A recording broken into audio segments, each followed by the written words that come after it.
Donc, mesdames et messieurs, bonjour. J'ai l'honneur aujourd'hui de vous présenter un travail élaboré au sein de notre service de néonatologie et réanimation néonatale de l'hôpital d'enfants de Rabat sur la mortalité néonatale dans les premières 24 heures de vie en l'an 2023. Donc, notre travail s'intéresse sur la mortalité néonatale précoce, mais surtout sur les décès survenant chez le nouveau-né durant les premières 24 heures de vie.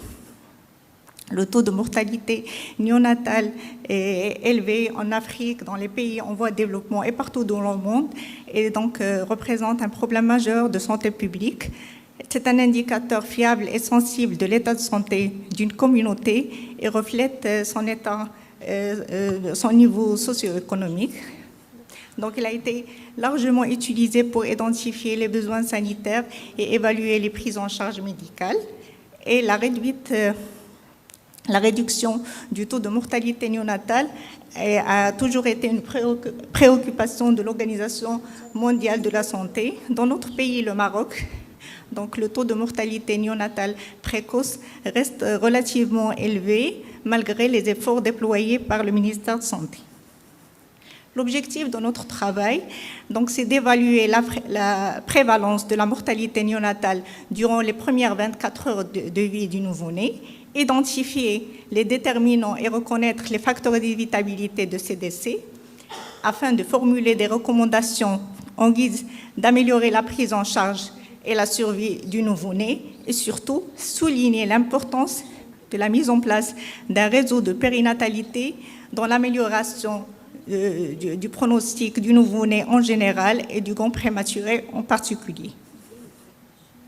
Il s'agit d'une étude rétrospective à visée analytique et descriptive, s'étalant sur une période de 1 an, 2023, du 1er janvier 2023 au 31 décembre 2023.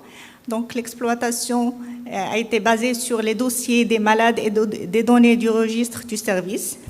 Les principales variables recueillies étaient surtout des données anamnéstiques portant sur l'âge de la mère, ses antécédents, la parité, le déroulement de l'accouchement, le score d'Apgar, la provenance de ces nouveau-nés et les moyens de transport, et deuxièmement sur des données cliniques et évolutives, donnant des informations sur l'état clinique de l'enfant à son arrivée, l'heure d'admission, l'âge gestationnel, le poids de naissance et la cause qui a été retenue, la cause de décès qui a été retenue. Sont exclus de cette étude tous les décès survenant au-delà de 24 heures. Donc, durant l'an 2023, on a recensé 4 584 hospitalisations. Le taux de mortalité néonatale globale était de l'ordre de 6,80%.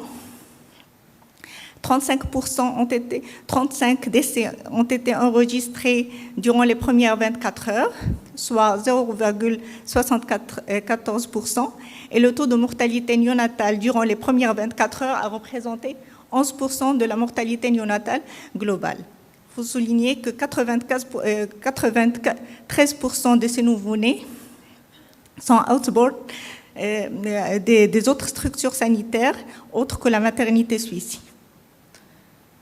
Les résultats pour les caractéristiques cliniques, pour les caractéristiques maternelles et obstétricales, en ce qui concerne l'âge maternel, l'âge moyen était de 27 ans avec une tranche d'âge comprise entre 18 et 35 ans.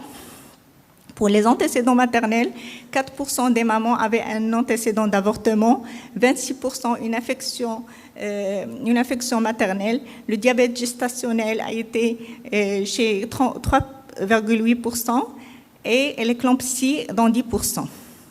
61% des parturientes étaient des multipares et la grossesse a été suivie dans 42% des cas, 15% la grossesse était mal suivie et était non suivie dans 43% des cas.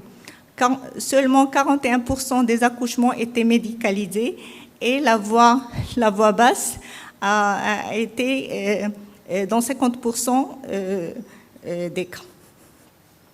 En ce qui concerne les données néonatales, pour la gestationnelle, 30% des décès de décès de ces nouveau-nés étaient des prématurés dans 30% des cas, dont 46% étaient des gangs prématurés avec un âge gestationnel inférieur à 28 semaines d'aménorrhée.